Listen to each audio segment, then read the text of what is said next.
Pessoal mandando joinha aí, estão me ouvindo, beleza?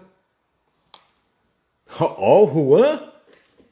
Carrillo, tá rápido? Tá aqui? Já?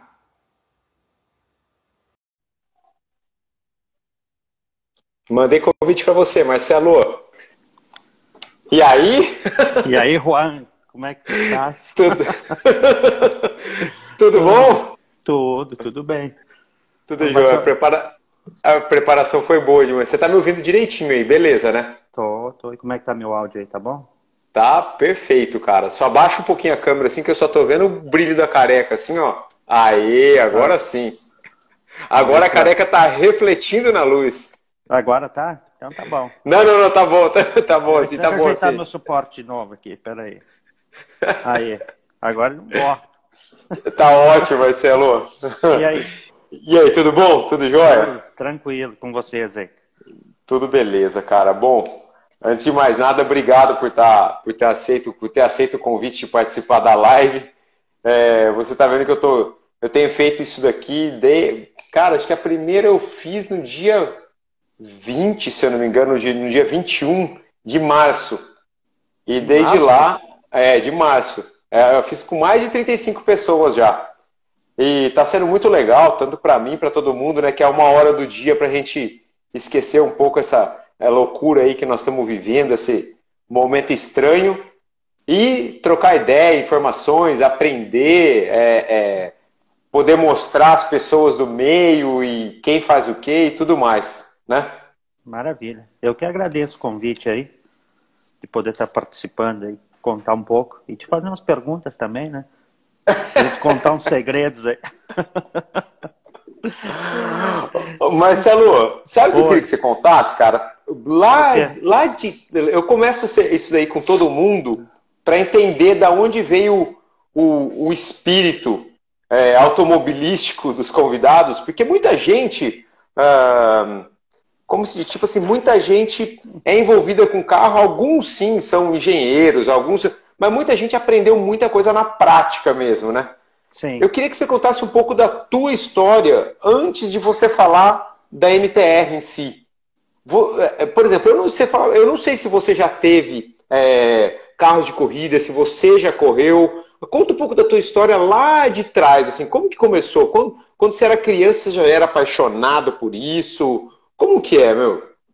Então, eu quando era, cara, na minha adolescência, assim, começou a minha paixão por carro.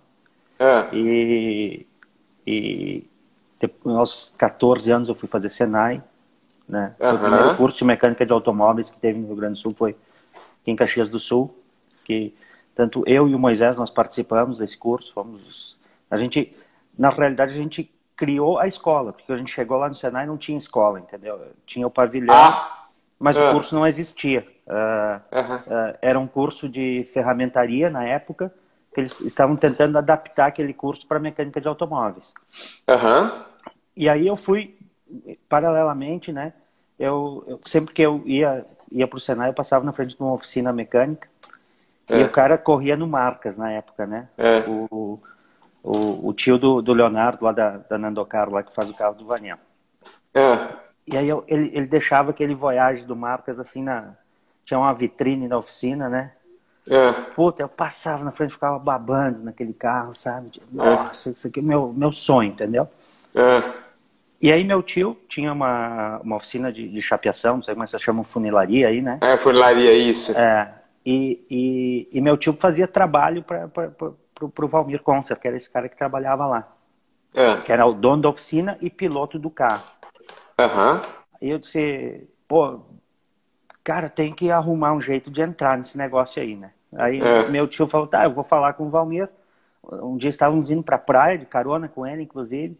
Aí meu tio falou, disse, pô, não quer contratar o Marcelo para trabalhar contigo, facenar e tal? Eu disse, puta. Ele disse, não, vem lá segunda-feira. Aí, ah, cara, para mim podia voltar da praia na hora ali, né? E já começar a trabalhar. Aí nós voltamos, eu comecei a trabalhar de tarde com ele, de manhã eu fazia Senai, trabalhava ah, de tarde com ele, e à noite eu estudava, ia para a escola, né? E, e aí nos finais de semana eles iam para as corridas. Aí, cara, comecei a me envolver e tal, e acho que eles perceberam o interesse que eu tinha pelo negócio. Aí eu fazia poucos meses que eu tava lá e disse assim, cara, a gente vai para as corridas e tal, tu não quer ir junto? Aí eu disse, pô, eu quero, né? Mas Que ano que foi isso aí, Marcelo? Mais ou menos, quando você começou a ir para as cara, corridas? isso aí foi Marcas, mais ou né? menos, marcas, mais ou menos em É. 1993, 94, por aí. Aham. E que E eu, sua curiosidade só, você está falando do carro de marcas. O que era um carro de marcas em 94? Por exemplo, no caso você falou um Voyage. Era aspirado? era aspirado, sim, na Porque época, né? teve marcas turbo também, né? Teve o brasileiro de marcas Turbo, que foi a Copa Shell, mas acho que foi depois disso, né? Logo Ah, depois tá, disso, acho que teve. Mas era o brasileiro, eles corriam o gaúcho de marcas, né? tá. Era um motor 1600 aspirado. Na Aham. época, quem preparava o motor para eles era o seu Jorge Martinevski. Sim. E, e que fazia motor praticamente todos os carros, né? Aham. E aí, só que eu tinha que chegar em casa e convencer a minha mãe que eu ia Você ter tinha que ir nas que... corridas. Só que para ir para as corridas a gente trabalhava a Tipo, semana perder a inteira, o aula. carro de corrida, Ah, ah, e quinta-feira a gente se mandava para o autódromo, né? O Tarumã, o aham. Guaporé, e Aham. aparecia em casa na segunda-feira, né? Aham. Aí eu disse, bom, eu vou fazer o seguinte, eu vou ir, de qualquer jeito eu vou ir, entendeu? Não... Aham. Aí cheguei em casa, com aquele probleminha assim, mas, bom, eu vou ver, arrumei minhas coisas e fui. Aí depois que foi a Ah, primeira vez, aí virou costume. Aí aham. nós começamos a... Aí a gente começou a trabalhar mais, né? Eles Aham. também começaram a ter melhores resultados. Aham. Aí terminou o Senai e aí começou uma época aqui na cidade que começou a aparecer os primeiros carros turbo, assim, né? Aham. Mas era Aham. aquele carrinho, era pistão, motor 1.8, a gasolina, dando álcool, quando muito, Aham. 3E, o cara que tinha um 3E O Bambambam? era o cara, e Aham. um Turbolaris na época, né? Aham. E aí quem fazia muito carro era o pessoal lá da BV, que hoje eles têm Ah. uma oficina só fazem manutenção de carros importados. E Ah. aí comecei a trabalhar com o Bira e com o Vinícius, e, cara, eu saí dessa oficina mecânica do Valmir e Ah. fui trabalhar lá porque aí eu comecei, o meu interesse daí começou a ser mais carro de, não era arrancada, era carro de racha mesmo, né? Aham. Que na Aham. época a gente era o que, a arrancada era uma coisa muito precária, assim, Aham. e carro de racha. Aí eu fui trabalhar nessa oficina mecânica.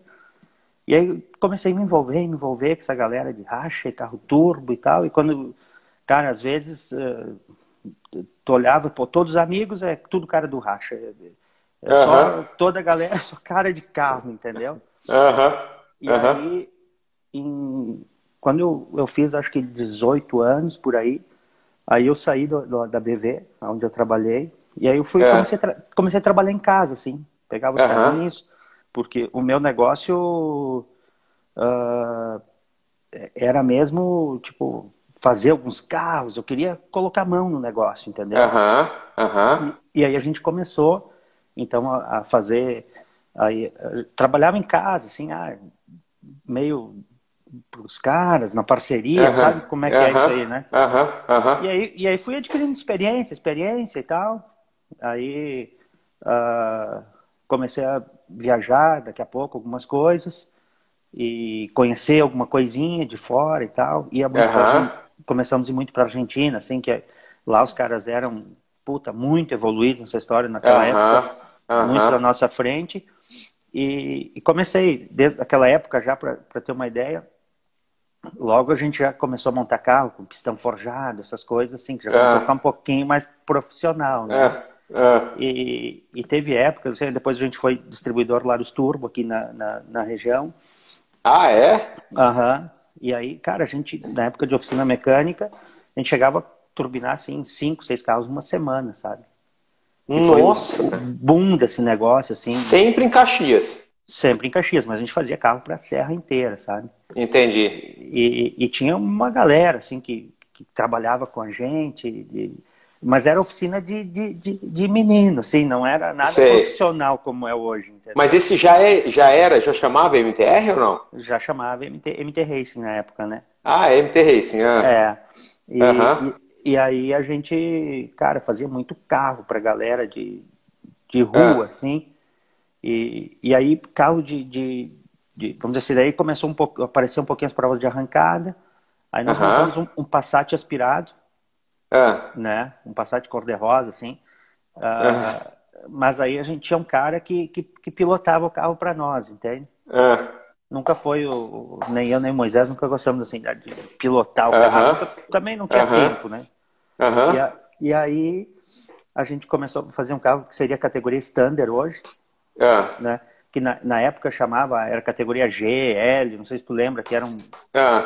Era por letras aí no sul, era né? Era por letra, isso. Faz uns anos já, né? Uns 60 anos, né? Você tem o quê? 67? 69? 80, né? E aí, o que acontece? Aí nós fizemos esse carro, o Clóvis já andava na arrancada na época também. A gente disputou várias vezes provas com ele, né? E aí, depois disso, a gente andou acho que uns 3 ou 4 anos com esse carro. E aí, na época, que nem câmbio, por exemplo, o rapaz que pilotava, que era o Leonardo, ele trabalhava na Randon na época. Então, por exemplo, para fazer uma 4ª marcha, nós pegávamos uma 3ª, usinava o miolo, trocava, invertia as engrenagens, e aí nós tínhamos que ter alguém que fizesse isso, né? Aí quem fazia isso para nós era ele, levava na Randon de noite, dava uma grana para os torneiros fazer meio de biscate, e os caras faziam, soldava e tal, e saía andando, e cara, era sensacional aquela época, né? E aí, depois de um tempo, apareceu uma oportunidade de a gente começar a fazer carro daí de circuito. Né? Aí já estava um pouco mais profissional o negócio. E começamos a fazer carro de circuito. Aí, primeira época a gente fez Copa Corsa, depois a gente fez rally, fez Sul-Americano de rally, fez carro de endurance. Caramba, meu, eu não sabia dessa história toda. A gente foi a primeira oficina mecânica aqui na região, na Serra, ter dinamômetro, banco de fluxo, na época das... agora me fugiu a Superflau 110. Mesmo? Os primeiros caras a ter aqui, né? Então... Você vê que é o seguinte, né? Não tem conhecimento de grátis, não tem janta grátis. Né? Não tem, cara. Não tem janta grátis. Não tem conhecimento que cai de paraquedas, né? Eu começo a conversar com as pessoas nas lives assim, cara, você vê que todo mundo tem uma história muito, muito rica de detalhes, experiências, coisa que já passou, já sofreu com isso, já sofreu com aquilo. E aí quando a gente conversa muito, né, quando a gente liga no mínimo 1 hora de telefonema, é tanta experiência e você tem principalmente, eu converso mais com você, mas também gosto de conversar com o Moisés, obviamente, tanta experiência de metais, de têmpera, de tudo isso. Como é que você foi aprendendo isso daí, cara? Cara, então, na realidade, o Moisés falando, o dinamômetro foi montado em 98, nós montamos. 98, tô vendo aqui. Moisés, um abraço, viu? Mandar um abração pro Moisés. E aí a gente... cara, aí nós começamos a fazer carros no rally, o circuito era uma coisa assim, muito regulamento, o comando original, o cabeçote original. Cara, a gente chegou a um ponto na época da Copa Corsa, por exemplo, de falar para os caras, pô, tem um Corsa de rua, vem aqui, eu troco teu cabeçote, entendeu? Para poder pegar o casco do cara. Só para achar o melhor casco que existia. Para achar o melhor casco que existia, entendeu? Nós tirávamos, para te ter uma ideia, de um motor de Corsa, a gasolina, que era uma gasolina tipo uma Pod, um pouco melhor, né? Com comando original, injeção eletrônica original na época, e o cabeçote tu poderia tocar na sede, não podia encostar no alumínio, né? E a taxa limitada era em 11,5, se não me falha a memória. Nós tirávamos 148, 152 cavalos no motor desse. Caramba, cara! Mas sem relar em duto, coletor, nada? Sem nada, cara. E aonde estava? Muito desenvolvimento, cara. No caso do Corsa, por exemplo, a gente descobriu que se tu mexesse na altura da válvula, tu alterava o diagrama do comando. Na altura da ponta da válvula. Mas você usava o quê? Lash cap para isso? Não, tu encurtava a válvula na realidade, né? Quanto mais entendi. Tu encurtava a válvula, tu atravessava o balanceiro e mais dava lift e duração, permanência, né? Só que a válvula era limitada, o comprimento no regulamento. Aí, pô, nós pensamos, mas o que dá para fazer? Dá para trocar sede? Não, coloca a sede, mas troca. A sede podia trocar, entendeu? Se botava uma sede mais alta, ou seja, já até melhorava o fluxo do cabeçote também, porque a saída do ângulo da... Né? Exatamente, trocava a sede, fica mais... a válvula, exatamente. E aí conseguia ganhava permanência, essas coisas todas. O ponto, para te ter uma ideia, não sei se tu já teve experiência com esses motores de Corsa aí. Não. A roda fônica é na polia do alternador, né? E tem o rasgo da chaveta. Como é que a gente fazia? A gente tirava o rasgo da chaveta e vinha acertando o ponto conforme tu ia girando. Preciso mais ponto, tu adiantava. 2 dentes, 3 dentes, 4 dentes, entendeu? Porque o combustível permitia isso, né? Na época, entendi. E na época tinha um cara que participava conosco na Copa Corsa também, que ele era engenheiro da Petrobras, e ele passava muita informação pra gente, assim, de combustível, de como afinar, de como tu fazia com a vela, como é que os caras faziam, porque ele trabalhou dentro da BMW Motorsports, cara. E ele explicava, não, na Fórmula 1 os caras fazem desse jeito, isso aqui faz assim, para achar o ponto certo a gente faz grilar, depois esfria a vela, entendeu? Depois dá mais combustível para ver se grila de novo, aí bota a vela mais fria de novo, e os caras trabalhavam demais em cima disso, sabe? E a gente começou a trazer esse trabalho para dentro desses motores da Copa Corsa aí. Cara, mas era sensacional, assim. E desde ajuste de folga, essas coisas, o motor que tu gira ele sem o cabeçote, tu pega no volante, assim, tu gira, parece que o motor é roletado, sabe? Sei. E de tanto assentamento, folga, essas coisas que tem todos os ajustes do motor. Era 1.6, né? Era 1.6 o Corsa, certo? Era 1.6. 8 ou 16 válvulas? Não, 8 válvulas que tinha balanceiro, você falou pra mim. 8 válvulas, E aí nós trabalhávamos também peso de volante, achava o volante mais pesado, porque a gente precisava torque, né? E aí a gente, cara, a gente colocou o volante mais leve, o carro não saía de curva, né? Aí a gente procurou, bom, então, se não foi para um lado, vai para o outro. Sempre era assim. Era, né? Sempre no teste mesmo. Sempre na prática, entendeu? Não deu desse jeito, vamos para o outro lado. Aí, poxa, um dia a gente foi para Tarumã numa corrida, cara, colocou um volante pesado, o carro pulou 200 RPM cada saída de curva, assim, né? Aí, ó, tá aí o negócio, entendeu? E aí vai somando experiência, entendeu? Ô Marcelo, pode acabar. Não, aí depois a gente começou a fazer os carros de rally, que daí já tinha um regulamento mais aberto. Né? A gente ganhou, acho que, inclusive, um campeonato sul-americano de rally, né? Em categoria de carro standard, mas tivemos o título. Eu queria te perguntar uma coisa. Que horas que vocês começaram? Porque, assim, eu conheci a MTR mesmo quando vocês começaram a importar peças. Tinha muita peça importada. Que horas que virou de oficina de preparação assim para fabricar? Porque mesmo quando vocês importavam, você fabricava alguma coisa já no Brasil também, não fabricava? Muito pouca coisa, assim. Mas que horas que virou a oficina virou importadora? Como é que foi isso aí? Então, foi assim, eu não lembro o ano, tá? Mas acho que foi por volta de 2005, 2006. Cara, tu sabe que esse negócio de oficina, motor de competição, isso aí, e corrida, principalmente, é uma coisa que cansa muito, sabe? Quando tu te dá conta, tu vê que, eu tô de 50 finais de semana, 52 finais de semana do ano, eu passei 4 em casa, 5, o resto sempre na pista, entendeu? E a gente ia muito treinar durante a semana, às vezes a gente saía na terça-feira e voltava na outra segunda, entendeu? E isso aí vai te cansando, né? Sabe, chega um momento, cara, que até o próprio corpo, assim, começa a cobrar essa conta. Assim, Aí, mas eu já estava meio de saco cheio do negócio de oficina e tal, de preparação. Aí chegou naquele ponto, assim, hoje a gente vai transforma a oficina para carro de rua, para não... uma oficina convencional. De carros originais, assim, Exatamente. Ou segue no meio. Mas...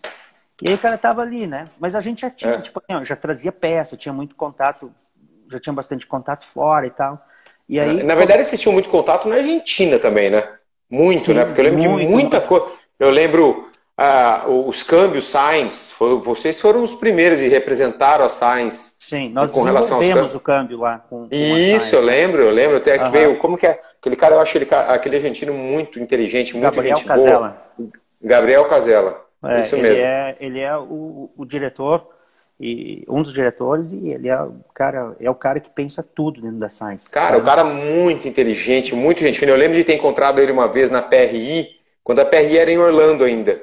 Cara, fiquei horas conversando com ele. O cara super atencioso, super gostoso de conversar, sabe? Um cara inteligente pra caramba. Aí logo depois, vocês estavam desenvolvendo o câmbio pra ele. Eu lembro que o Rafa da Motorsport participou do desenvolvimento, assim, né? Vocês testavam nos carros do Rafa, né? Exatamente. Esse câmbio, a gente há muito tempo já estava conversando com o Gabriel sobre esse câmbio, né? E, pô, vamos fazer um câmbio. Ele sempre falou, cara, o câmbio do AP não dá, ele falava, não tem entre centros, a gente não tem carcaça, não tem como fazer isso aí nunca vai aguentar, ele dizia, né? Aí o Rafa um dia me pegou e falou, Marcelo, a gente tem que fazer um câmbio, cara, tu vê, precisa. Aí a gente pensou, eu liguei pro Gabriel e disse, cara, negócio. E eles na época queriam que a gente revendesse os câmbios deles aqui no Brasil na época, Stock Car usava uns câmbios deles. Câmbio Sainz, E aí o Gabriel disse assim, pô, a gente faz o câmbio, mas daí tem que vender os câmbios Sainz aqui para estoque, não sei o quê, que a gente tinha alguns acessos também. Eu disse, tentar, né? Não custa nada, entendeu? E aí eu mandei um câmbio de GTI, nós compramos um câmbio e enviamos para a Argentina para ele. Aí ele desmontou o câmbio e tal, ele disse, olha, o AP pequeno não vou, ele disse, esse sem chance de fazer, ele falou, porque isso aqui não vai ter jeito. Mas o de GTI, eu já olhei algumas coisas aqui e dá pra gente fazer, ele falou. Né? Aí eu liguei pro Rafa e disse, Rafa, eu tô indo pra Argentina, se quiser ir comigo, a gente vai lá no Sainz e a gente vai expor pra ele o que a gente precisa. Eu lembro, o Rafa foi junto, não foi? Foi. Eu lembro, ele me contou isso aí, é verdade. Aí o Gabriel mostrou tudo e tal, explicou mais ou menos o que ele ia fazer. O Rafa disse, olha, as falhas que normalmente quebram nos câmbios é isso, aquilo, né? E aí ele disse assim, não, tentar resolver então. Aí ele fez um primeiro câmbio e nos enviou para o Brasil. Aquele câmbio a gente colocou no Red Nose lá do Rafa. Cara, o Rafa andou muito com aquele câmbio e, cara, muita passagem de dinamômetro e tal. Na época que a gente tinha um problema de câmbio aqui no Brasil. Cara, e a gente, com aquele câmbio, parou de quebrar, entendeu? Embora que os carros naquela época viravam um turboal, acho que não teria ainda entrado nos outros. Ou se não entrou, não tinha entrado no segundo. Talvez tivesse. Apesar que ao mesmo tempo também, né? Até um comentário. Eu acho que naquela época, tipo assim, o pneu era de turboar já, o mesmo pneu. Sim. Só que tinha um fator agravante na quebra de câmbio daquela época, não existia o desenvolvimento com relação à embreagem que a gente tem hoje, né? Aquela época quebrava-se muito câmbio por conta do tipo de embreagem que andava, que não era embreagem. Eu lembro que o Sandro fazia coisa assim, Cacá, mas isso aí não é embreagem, isso aí é engrenagem. Ela faz e cola, acabou. Que câmbio que vai aguentar isso, meu Deus do céu, né? E era assim, né? Muitos câmbios, tanto que torava o eixo piloto, cisalhava nele mesmo, né, Marcelo? Sim, quebrava tudo, entendeu? Aí, mas assim, em resumo, acabou aquela situação do câmbio Sainz que eles fizeram, eles tiraram a quinta marcha fora do câmbio, conseguiram aumentar a altura de todos os dentes de engrenagem, né? Então, tu não conseguia ganhar no dimensional de diâmetro, mas tu ganhava a espessura da engrenagem, porque tirou a quinta marcha e o espaço da quinta marcha, tu doou espaço para aumentar todos os dentes de todas as outras marchas. Na largura. Na largura. Para isso também tinha que mudar o garfo de lugar. Tinha que fazer era uma missãozinha de montar o câmbio. Mas eu acho que aquele câmbio proporcionou para a Turbo A entrar nos 8 segundos e melhorar, assim, muito. Porque até então o pessoal não sabia o que fazer, né? E eles achavam que o defeito era só do câmbio. Ô Marcelo, aí nessa época já estava trazendo, vocês já importavam coisas dos Estados Unidos também? Ou não? Sim, nessa época nós já importávamos coisas dos Estados Unidos. Entendi. Aí, tu me perguntou antes como que começou, como foi a transição de mecânica para importação de autopeças. Para importação. Então, quem tem contato tem tudo, né? E a gente estava na oficina, aquela história, aí chegou um cara que é piloto que já correu em várias categorias, que é o Nelson Basso. E ele disse, cara, tá surgindo uma categoria nova, que é a Picape Racing, que vai ser uma categoria de base, mas não aquela picape que era motor turbo, V6, né? Eu sei, a Picape Racing era uma de entrada da Stock Car, assim, não era isso? Exatamente, que era Stock Light. Na época, migrou os carros da Stock Light e viraram esses carros da Picape Racing, né? E, cara, tinha muito cara querendo andar e tal, e naquela época era muito carente, não tinha loja de peça importada no Brasil. Quem deve lembrar disso, tudo era problema, né? Sim. E aqueles carros eram montados, basicamente, cara, com peça americana, não tinha não tinha o que fazer diferente disso. Sim. E tanto é que, cara, usava, para te ter uma ideia, radiador Strabios, que era a marca, bomba de óleo, bomba de óleo Tilton para o óleo do câmbio, entende? Nossa, cara. Então, precisava de equipamento. Aí o Basso, na época, chegou para mim, para o Moisés, assim, cara, o negócio é o seguinte, vocês não conhecem alguém aí que possa ir atrás das peças para mim, cara? Só eu vou montar 4 carros, depois não sei quem vai montar mais 3, a gente precisaria pelo menos peça aí para uns 10, 12 carros. Aí eu falei com o Moisés, cara, oficina para mim, eu acho que, cara, eu vou tentar esse negócio aí com o Basso aí e qualquer coisa depois a gente vai para as corridas com eles. E aí ele entregou aquele negócio todo, cara, eu me lembro, cara, que vinha lista de peças, mas tudo peça americana, entendeu? Aí a gente começou a trazer muitas peças dessas via Argentina. Porque lá já tinha muitas lojas, né? Tinha o Gabriel do Incendido Mitre lá, que é um pai para mim, né? E esse cara, ele trazia peças dos Estados Unidos desde os anos 80, sabe? E aí ele ele trazia as peças, eu ia lá, encomendava as peças, depois voltava lá, aquela história, sabe como é que... meio sacoleiro, assim. Aí um dia eu cheguei para ele, eu cheguei lá e disse assim, não, Marcelo, cara, não vou mais te vender peça aqui. Faz o seguinte, cara, eu vou te levar para os Estados Unidos e tu compra as peças de lá, cara. Ele falou, tu tá fazendo um negócio totalmente oposto, traz para cá, leva para lá. Eu disse, cara, como é que eu vou para lá? Não conheço ninguém, não conheço nada. Não, ele falou. Só esteja lá, ele falou, daí que ele me apresentou a PRI, entendeu? Esteja, dá um jeito de chegar nessa feira aqui. E quando tu chegar lá, eu vou te apresentar muita gente, que aí tu vai voltar de lá dizendo que tu conhece muita gente.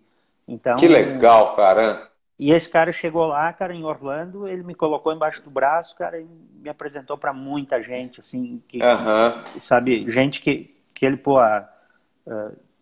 ele já negocia com esse povo aí há mais de 30 anos, né? Sim. E aí, cara, ser apresentado, assim, é diferente de chegar lá. Com certeza, sozinho, com certeza. A Moisés escreveu PRI 2008. Isso aí, E aí... E em contrapartida, a gente tinha um amigo nosso aqui que o cara trabalhou sempre com comércio exterior, trabalhou em aduana, tudo, né? E ele disse, cara, e aí eu fui conversar com ele, eu disse, cara, eu preciso trazer essas mercadorias, né? E a gente tem que... Como é que eu faço? Daí ele disse assim, não, porque eu queria alguém que trouxesse uma empresa que importasse. Ele disse assim, não, ele falou, tu vai abrir tu vai importar pela tua empresa, me explicou e tal, sentou comigo. Aí ele era despachante aduaneiro também, além de tudo. Né? Assim, eu vou fazer os desembaraços para ti, vou te ensinar e depois tu te vira aí, né? E, cara, e aí as coisas foram acontecendo, na realidade. Né? Show de bola. Marcelo, sabe o que eu queria te perguntar? Bom, eu sei que depois disso, depois de um tempo, mediante a dificuldade de importação de peça no Brasil, o dólar alto, não sei o quê, vocês fizeram, para mim pelo menos, e para a maioria das pessoas hoje, você virou a companhia um fabricante de peças, né? O que é muito bom porque, tipo assim, você já conhecia a necessidade, quais as peças importadas que a gente precisa muito aqui no Brasil e começou a fazer isso aqui, né? Com muita qualidade. Assim como tem outras pessoas que também fazem, mas, cara, tipo assim, sem querer puxar saco, mas as peças que a MTR faz, que vocês fazem, realmente são muito bem feitas. Até essa semana Eu até, em seguida, eu liguei para você e falei, Marcelo, eu preciso de mais informação. Porque as pessoas estão me perguntando das bielas de alumínio da MTR e eu falo, cara, eu nunca usei, eu não uso, até não usei porque está começando a fabricar agora, né? Sim, Mas por que eu estou te contando isso? Porque eu queria que você explicasse, porque na verdade eu falei assim, eu não sei, eu não posso falar qual é a qualidade, se ela é boa ou se não é. Só que eu sei assim, que os produtos que a MTR faz são muito bons. O Marcelo e o Moisés são criteriosos na hora de fazer os produtos. Você testa antes, você faz com cuidado, as medidas, é tudo muito bem feito. Então, por que eu estou te perguntando isso aí? Porque é o seguinte, quando surge a ideia de você fazer um produto novo na MTR, você espera o mercado pedir um tipo de produto? Ou, agora eu vou fazer isso? Como que você pega? Porque tipo, eu percebo que a maioria dos produtos que vocês fabricam vai muito de encontro com o que o mercado tá pedindo. E tem muito produto, né? A linha de produtos sim. da MTR é muito grande, né, cara? Como é que surge a ideia de cada produto, assim? Então, na realidade, a gente, cara, sempre foi muito portas abertas, entende? Cara, tem muito preparador, dono de carro, que nos visitam, assim, todo dia, ou telefonam pra gente. E aí, na realidade, a gente acaba sendo um banco de dados de informação, entende? Aham. Né? Sei Ah, bem. Sei tu bem. sabe como é que funciona isso. É que nem eu perguntar de C20Z, tem que perguntar pro Aham. Kaká, quando eu te ligo, o que Aham. é aquele Aham. negócio, como é que faz aquilo, entendeu? Aham. E aí o que acontece? O mercado acaba trazendo as informações pra gente, entendeu? Aham. E aí Aham. a gente vai lá e começa a estudar a viabilidade, se dá para fazer, se não dá. Tem muito produto que não, Que não chega num preço final decente.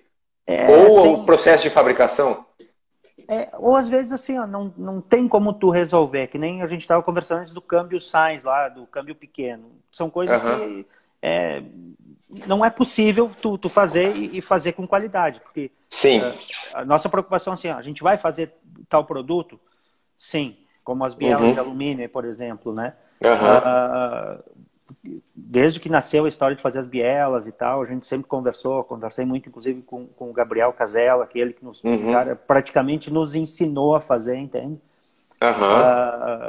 Assim, isso aqui tem que ser desse jeito, porque isso acontece daquele outro, entende? Tu vai trocando informações, Ah. porque essas experiências desse pessoal aí, cara, conta É muito demais, grande. entende? Sim. É, Sim.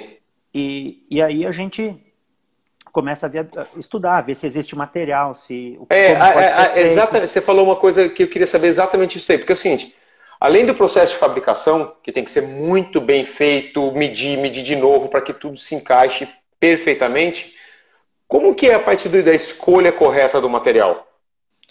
Então, a escolha, na realidade, muitas vezes a gente acaba se baseando no que já é usado, entendeu? Aham. Né? Mas aí, por exemplo, você consegue, por exemplo, você pega uma biela, vamos supor, você pega uma biela de 300 m. Até Sim, uma dúvida que eu tenho, você consegue comprar 300 m para fabricar a biela de 300 m aqui no Brasil? sim, nós fabricamos biela de 300 m. Ah, Hoje, mas tem 300 m aqui no Brasil para vender? inclusive a gente tem as bielas e o que acontece? No começo, nós importávamos o 300 m, porque a gente não, eram experiências que a gente não tinha certeza se isso ia virar ou não, né? Hoje, por Aham, exemplo, a gente compra da Vilares, né? A aham, Vilares aham. Metals, eles vendem 300 m. Óbvio que tu tem que fazer um lote de material. Sim, você não Tu vai não ligar lá e vai pedir 20 quilos uma de 300 barra. m. Não, tu vai Sim, produzir assim, eu vou produzir, por exemplo, 5 toneladas de material e aí tu faz uma programação de retirada, entendeu? Só aham. que essa programação de retirada não é que nem chinês, entendeu? Quando tu olhou para a porta, o caminhão está encostando e te entregando aquela programação, né? Com o boleto balançando ainda, né? Exatamente, é. Então, entendeu? Então, assim, ó, tu vai acabando desenvolvendo fornecedores também, né? Porque Aham, a Vilares, por exemplo, cara, a gente tem muito... as molas Scanderian, por exemplo, são ah, feitas com aço Vilares, produzido aham, no Brasil, entende? uhum, A gente faz muito produto há muito tempo aqui. aham, Eu lembro uma oportunidade que um cara pediu para nós importarmos para ele um bloco de Fusca EMP, eu acho que era o bloco, né? Chegou aqui e tava Made in Brasil no bloco. Chegou um autolinha Made in Brasil, o cara ficou puto com nós, entendeu? Eu disse assim, pô, tu me sacaneou, tu disse, cara, tá aqui a fatura que eu comprei da EMP e tal. O bloco era feito no Brasil. E cansávamos também de trazer, por exemplo, anel Mali dos Estados Unidos, made in Brasil, entendeu? Então, assim, ó, a gente há muito tempo faz muito produto aqui no Brasil e muito material, né? Só que esses materiais não têm demanda aqui, porque muitas vezes são muito caros e são totalmente exportados. Inclusive, a própria Villares Metals, eles têm uma divisão somente de produtos de exportação, entende? Entendi. E esses itens, pega o aço 8740, por exemplo, que é feito os prisioneiros da RP. Tu compra deles através de produzir o lote como se fosse produzido para exportação, entende? Entendi. Mas o material é feito no Brasil. Pro ARP também? Não, eu digo o aço 8740. 8740, tá. Ou seja, não está numa linha Villares Metals comum, está numa linha Villares Metals exportação. Exatamente. Não e aí você compra nessa linha. Entendi. Aí, eles produzem para ti o lote de material, entendeu? Entendi. Claro que infelizmente nós temos o problema de ter que produzir em lotes, né? Que não, certo, aí é muito material. Aí bastante.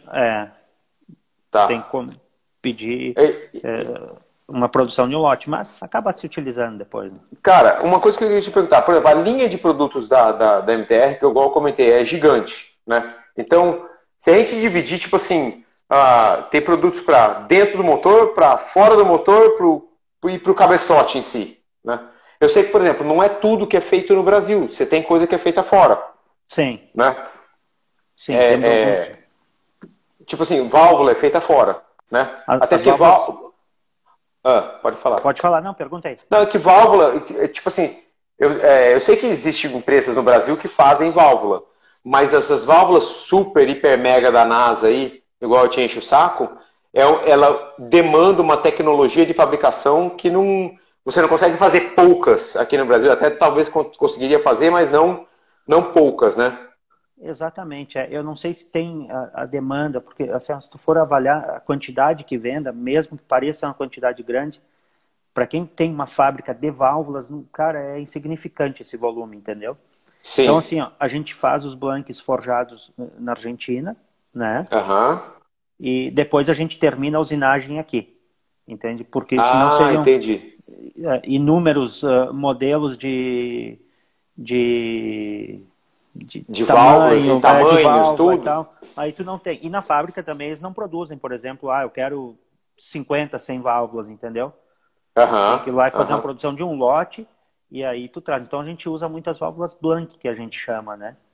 Entendi. Ou seja, ela já vem com diâmetro um pouco maior, com a haste um pouco maior e você...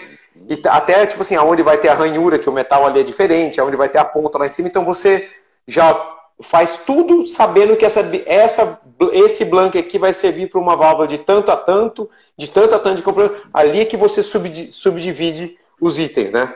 Exatamente. Mas, Marcelo, sabe uma coisa?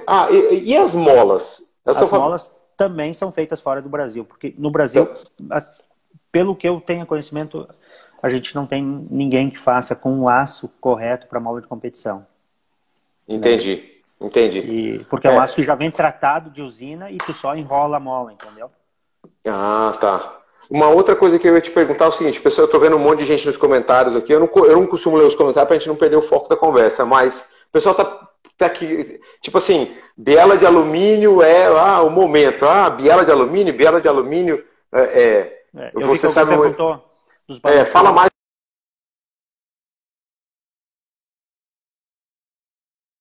Tipo assim, há muitos anos eu uso biela de alumínio, você sabe disso, a gente já conversou isso várias vezes. E por que a gente usa biela de alumínio? Por que é tão importante a biela de alumínio? Porque o alumínio é muito dúctil, né? Ele tem uma capacidade de amortecimento muito grande. Então, até uma vez eu conversando com o Christian, eu falei, cara, se você tem um motor de 1000 cavalos que ele quebra o bloco, muito provavelmente se você fizer esse motor com 1000 cavalos com biela de alumínio, talvez ele pare de quebrar o bloco, ou pare de quebrar o vira, ou alguma coisa assim, né? Ah, Conta mais sobre a biela de alumínio que vocês estão fazendo agora. Qual como é que tá, em que pé que tá, material, processo de fabricação, porque tem muita gente que fala, é só comprar o material lá e usinar. E a gente sabe que não é assim, né, Marcelo? não, infelizmente não. O que acontece? O alumínio dessas bielas é um alumínio da série 7000, né?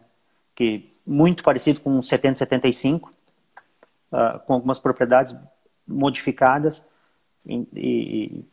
mas é praticamente, o alumínio seria praticamente esse, né? Aham, E, e, elas são feitas em billet, entende? aham, Então, tu tem que, na hora em que tu tira o material de um blank, tu tem que ah, saber, tu tem que conhecer a faixa de extrusão, né? Para não ficar com as linhas ao contrário e a biela não ficar já tipo internamente microfissurada, porque são uhum, bielas que não sofrem tratamento térmico, então uhum, é diferente de uma biela de aço que tu leva para o tratamento térmico, tu consegue mudar toda a microestrutura, refazer tudo isso de uhum. novo. A biela de alumínio não, então tu já tem que conhecer o material antes de começar a trabalhar, Ah, entendi. Exatamente. Até né?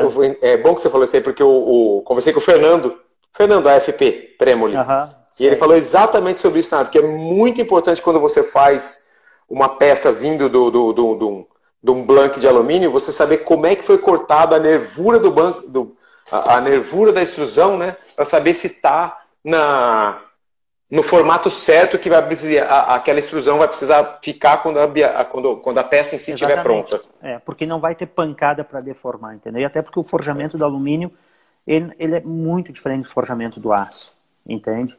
Ele só conforma, mas ele não define as linhas como o forjamento de aço, né?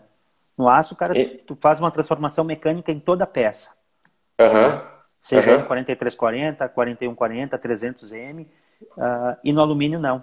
Então, por isso que muitas empresas tu vai observar, inclusive tu foi um dos caras um dos primeiros caras que eu conversei, que eu estava começando a estudar as bielas de alumínio, tu me lembra? Uhum. E a gente comentou que normalmente o pessoal fazia em alumínio billet, Aham. né? Que muitas poucas empresas forjavam. E aí a gente começou a fazer. Só que o processo é bem longo, entende? Depois muito Uhum. teste para saber os pontos de fratura dela, que ela também quebra muito diferente de uma biela de aço, Aham. né? E a Comenta própria... um pouco sobre isso daí, Marcelo, para o pessoal entender que, tipo assim, que não é usinar e vender para botar em alguém, né? A semana passada a gente estava contando as bielas de alumínio estavam. Você estava até testando, né? Sim, o teste Ou de fazendo fadiga. isso, o teste de fadiga com medida em ciclos, né? Exatamente. A gente usinou as primeiras bielas, fez todos os... E levou para um laboratório para fazer ensaio, né? Aham. Porque é a melhor maneira de tu conhecer o resultado. Então, nós Aham. colocamos... Primeiramente, cara, a gente já tem destruído, assim, muita biela, né? Para chegar Uhum. nos números. Inclusive bielas importadas também, porque... tu tem que comparar a tua, saber que ela funciona, e a minha vai ter que ser equivalente nesse teste para saber se eu estou Aham. no caminho certo ou não, entendeu? Aham. Aham. E aí nós colocamos as bielas num teste de fadiga, né? Aham. Para fazer ciclo. Depois fizemos também ensaio de compressão, ensaio de tração, né? Aham. E Aham. tudo tu vai juntando informações, aí tu vai observando aonde tu tem que melhorar, como tu vai poder fazer aquela alteração, porque às vezes tu melhora de um lado e acaba perdendo de outro, entendeu? Aham. Aham. Então, é difícil assim,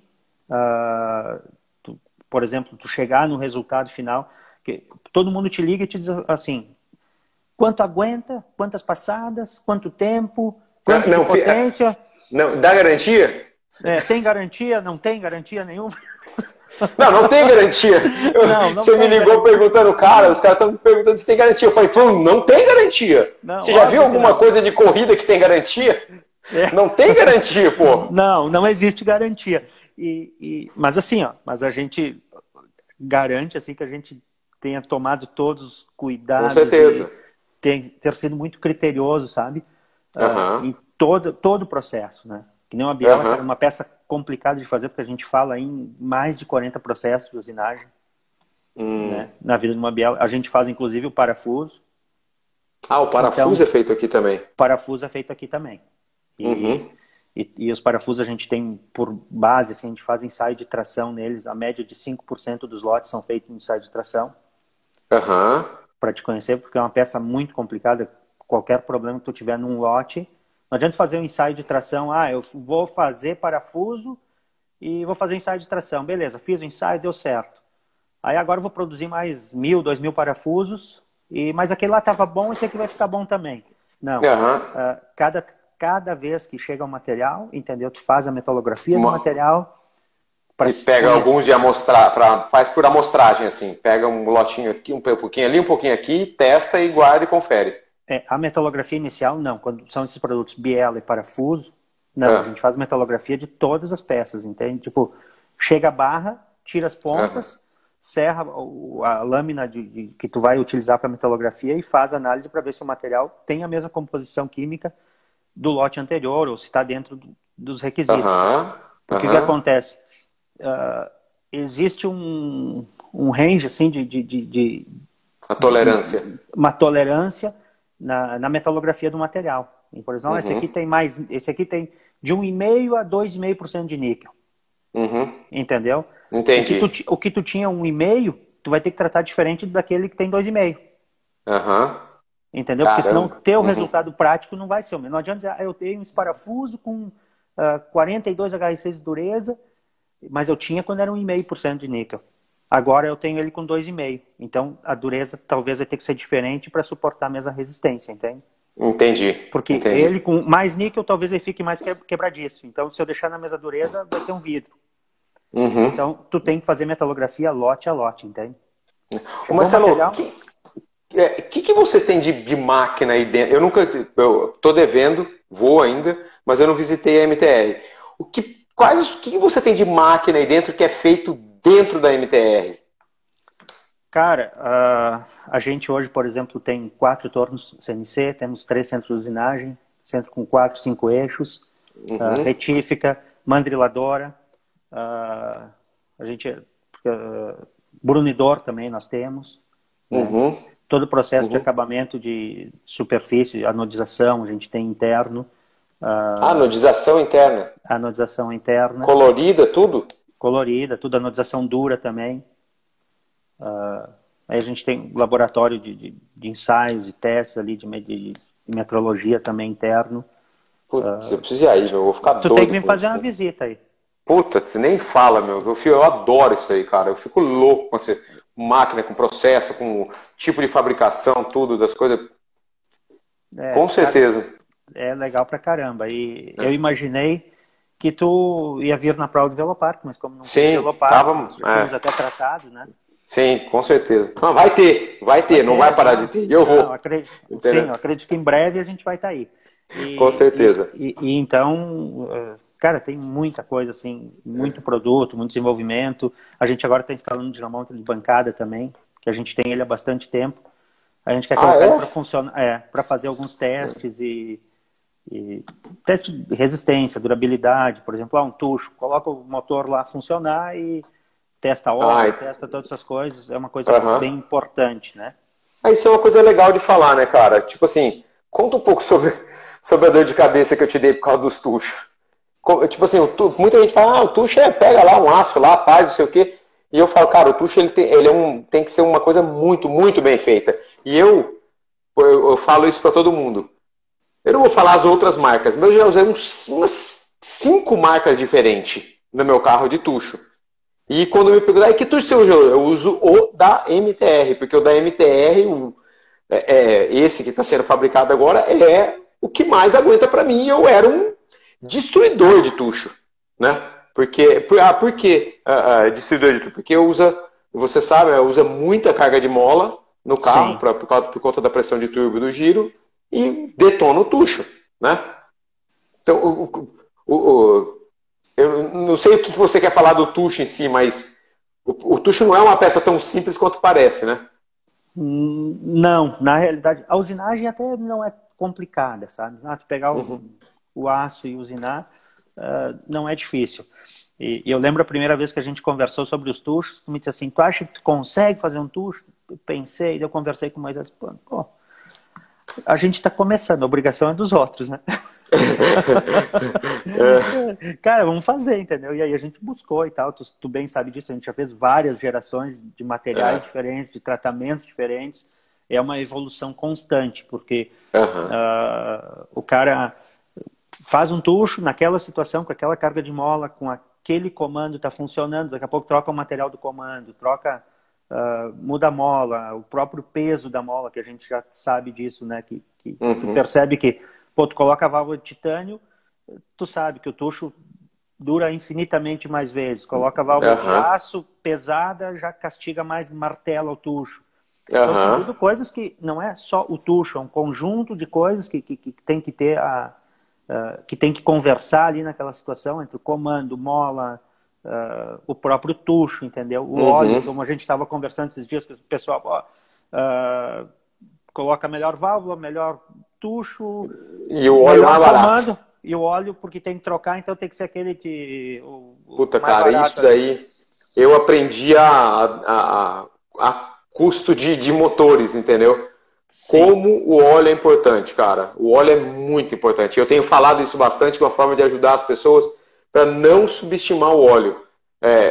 E é engraçado, né, cara? Porque você pega, tipo assim, óleo de qualidade extrema no Brasil, cara, tem Mobil 1 e Motul. Mobil 1 você já não acha um óleo tão grosso para aguentar pressões, a pressão de impacto forte, né? Para suportar pressão.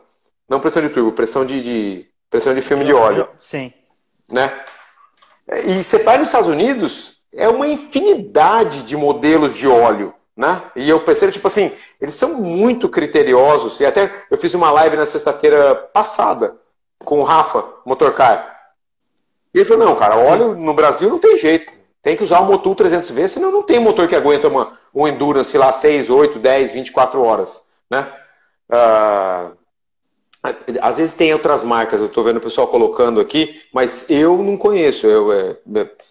Pode até ter óleos tão bons quanto. Eu sei que eu tive uma experiência, uma melhora absurda com uma simples troca de óleo. Sim, porque o óleo, que nem a gente estava falando do tucho, do material da biela, cara, o óleo também é uma ciência. Olhando é tudo igual, entendeu? Mas, cara, tem muito aditivo. Isso muito se falava por esse engenheiro da Petrobras que eu te comentei, que os caras montavam, faziam. É o engenheiro que é amigo do Christian também, da FT? É o Diocles, né? Isso, eu já ouvi falar. Eu não conheço pessoalmente, mas todo mundo fala dele. Esse cara, tu teria que encontrar ele e fazer uma live com ele, que, meu, é um cara sensacional, sabe? Não sei se ele ainda trabalha na Petrobras. E a última vez que eu fiquei sabendo dele foi através do falecido Carlinhos de Andrade, que a gente estava almoçando, e ele me comentou assim, pô, o Diocles está não sei aonde, não sei o que, eles eram muito amigos, né? Mas é um cara que, meu, conhece demais, assim, de material, de mecânica, de combustível, de óleo, sabe aquele cara que conhece tudo de tudo. Tudo. Que legal, cara. A experiência dele, cara. Imagina. E ele, na época, ele falava, na época da Copa Corsa, porque nós ganhávamos o óleo para os motores da Copa Corsa. Nós ganhávamos combustível e o óleo da Petrobras. E, ele sempre, e o óleo, cara, de fato, assim, tu sabe que nós testávamos o óleo no dinamômetro e um dos óleos que se usava nos motores era um óleo de turbina de avião, né? Era mesmo? Hiper fino, que dava ali 4, 5 cavalos de potência no motor. Né? Aquele motorzinho de máquina de costura era tudo, entendeu? E aí só que era um óleo caríssimo e ele era muito oxidante, né? E aí foi proibido, e a Petrobras disse, não, a partir de agora a gente vai entregar o óleo para as equipes, para os motores. E aí o que acontece? O Diocles sempre falava que a Petrobras não produzia óleo sintético. Que o óleo que eles vendiam era o óleo da Motul, que a Motul era o fornecedor de óleo sintético deles. É mesmo? A Motul para a Petrobras? A Motul, Eu não sei se... Na época, com certeza, vindo dele, eu acredito plenamente, entendeu? Não sei se hoje ainda é ou não, mas na época... E o óleo, cara, eu vou dizer assim, ó, não tinha problema de descarregar tucho, porque eram motores que tinham uma potência baixa, mas trabalhava com tucho mecânico, Aham. né? E trabalhava num regime, cara, sempre a 6.400 RPMs, aqueles motores não baixavam rotação nunca, entendeu? Sempre no corte. Uhum. E quando tu colocava óleo mais barato, cara, era 3, 4 voltas na pista e começava a bater tucho.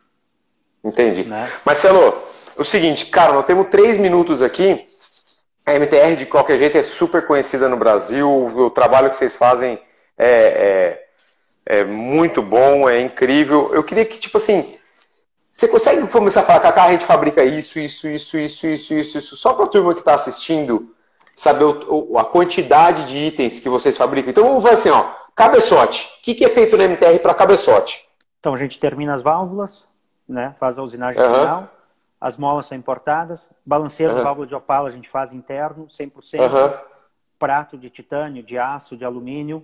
Prato de titânio, você está me devendo meus pratos de titânio, você falou que eu não ia fazer gozação na live. É que esse é importado o titânio, e aí não chegou ainda, né? Tá perdoado. E do cabeçote, sede de válvula a gente faz, guia de válvula, os materiais dos guias também é importado, tá? É uma liga de bronze e alumínio também, que, cara, nunca mais destrói. Os tuchos, né? A gente não pode esquecer. E acho que de cabeçote é isso aí. Depois de bloco. De motor, de bloco. De motor, a gente faz biela, volante. Biela que já tem. Bom, eu não sabia que tem 300, você já tinha um biela 300, me desculpam, agora eu tô sabendo.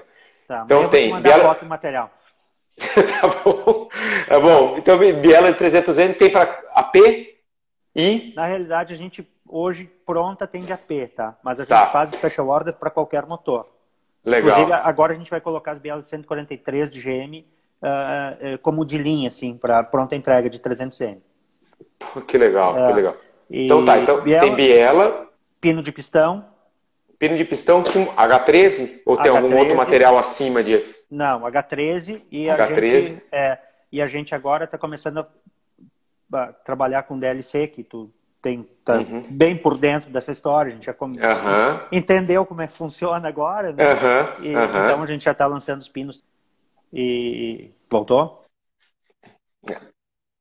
Voltou. E os volantes de motor, nós fazíamos embreagem, hoje embreagem é uma peça que a gente não faz mais, tá? Porque a gente ainda faz embreagem para carro de circuito, essas coisas, mas embreagem para arrancada a gente não faz mais. Tá. Porque teria que ser slipper, e a slipper a gente já conversou sobre isso, tu tem que saber o quanto vai mudar, os pesos, é difícil demais e já tem, melhor deixar quem está fazendo isso. Depois temos a linha de todas as conexões de fora, ali, dessas coisas. De motor ainda você esqueceu que você faz dumper, dumper universal, dumper para Opala, né? Dumper para Opala, os hubs para fixação desses dumpers, toda a linha de fixador, parafuso, prisioneiro, parafuso de volante, prisioneiro de mancal, de cabeçote, parafuso de biela, tudo isso a gente faz também. Mancal. Os mancais, tanta coisa, as grades de mancal, tanta coisa que o cara acaba esquecendo alguma coisa. As engrenagens de virabrequim também. As engrenagens forjadas de virabrequim. Exatamente. Os O-rings de bloco, o pessoal está escrevendo aí, agradeço pela lembrança. O-ring de junta de vedação em cima, né? Isso aí, engrenagem de bomba de óleo externa, também a gente faz engrenagens. A bomba de combustível mecânica. Bomba de combustível mecânica. Os filtros de combustível, que é uma liga a gente faz inox 316 com nylon injetado, então não tem aquela cola para ficar se desmanchando, sabe? Principalmente quem usa nitrometano. Uma infinidade. Engrenagem de comando 16 válvulas, o pessoal, ajuda bem. Ajuda bem, agradeço. Show de bola. Cara, é o seguinte, então, Marcelo, tem que terminar que o coisa vai derrubar em 30 segundos aqui, já está mostrando aqui na minha telinha. Muito obrigado, cara, tá? Obrigado pela parceria que a gente tem, obrigado que você faz, que a MTR faz pelo mercado brasileiro. É muito bom contar com gente assim. Tá bom? A gente que agradece demais o convite, poder estar aqui, agradece a todo mundo que está nos prestigiando aí e a toda a equipe MTR também, né? Com certeza. Que trabalha e que faz tudo acontecer lá com todo esmero, todo cuidado. Um abraço para o Moisés que acompanhou a gente. Obrigado, viu? Um beijo na família aí, tá bom? Igualmente. Se cuidem. Se cuidem, pessoal.